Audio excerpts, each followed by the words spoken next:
Hi friends, இன்றைக்கி நான் உங்களுக்கு செஞ்சு காணிக்க போகிற ரெசிபி சோயா சங்க்ஸ் வறுவல், மீல் மேக்கர் வறுவல்னு கூட சொல்லலாம். ஸோ ஃபஸ்ட்டு வந்து சோயா சங்க்ஸ் குக் பண்ணிடலாம். கொதிக்கிற தண்ணியில் சோயா சங்க்ஸை போட்டுட்டு மூடி வச்சுருங்க, அடுப்பு அணைச்சிருங்க. ஒரு 5 நிமிஷம் கழித்து பார்த்திங்கன்னா நல்லா பெருசாக இருக்கும் உங்களுக்கு சோயா சங்க்ஸ்.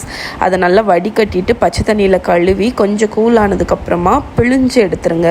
அந்த தண்ணி எல்லாமே போகணும். தண்ணி எல்லாத்தையும் நல்லா பிழிஞ்சு எடுத்துட்டிங்கன்னா சோயா சங்க்ஸ் ரெடி. இதை நம்ம வந்து எந்த கிரேவிக்கு வேணாலும் யூஸ் பண்ணிக்கலாம். ஸோ குட்டி குட்டியாக கட் பண்ணிக்கோங்க. நான் ஹாஃபாக கட் பண்ணிவிட்டு அதில் மஞ்சப்பொடி, chilli powder, garam masala powder, உப்பு, லெமன் ஜூஸ் இவ்வளவும் ஆட் பண்ணி நல்லா மிக்ஸ் பண்ணி வச்சுருங்க. தயிர் ஒரு 2 ஸ்பூன் தயிரும் ஆட் பண்ணி நல்லா பெரட்டி ஓரத்தில் எடுத்து வச்சுருங்க.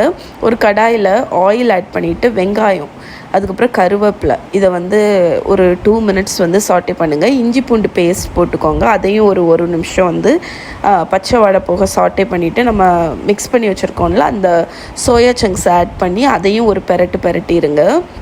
இப்போ இதில் வந்து உப்பு தேவைக்கு தக்கன கொஞ்சமாக உப்பு தூவிட்டு நல்ல ஒரு மிக்ஸ் பண்ணிக்கோங்க. அதுக்கப்புறம் மூடி போட்டு ஒரு 5 மினிட்ஸ் லோ ஃப்ளேமில் இருக்கட்டும், அந்த ரா ஸ்மெல் போகிறதுக்கு. இப்போ பொட்டுக்கடலை வந்து பொடிச்சு வச்சுருக்கேன். அந்த பொட்டுக்கடலை பொடியை வந்து மேலே ஒரு ஸ்பூன் தூவிட்டு நல்லா பெரட்டிட்டு லோ ஃப்ளேமில் ஒரு 5 to 6 மினிட்ஸ் விட்டுருங்க. அப்புறம் ஃபைனலாக கொத்தமல்லி கீரை போட்டு ஆஃப் பண்ணிட்டீங்கன்னா நம்மளோட சோயா சங்க்ஸ் மீல் மேக்கர் வறுவல் ரெடி. ஸோ இது வந்து ரைஸுக்கு, கர்ட் ரைஸுக்கு ரொம்ப நல்லாயிருக்கும். கண்டிப்பாக ட்ரை பண்ணி பாருங்கள்.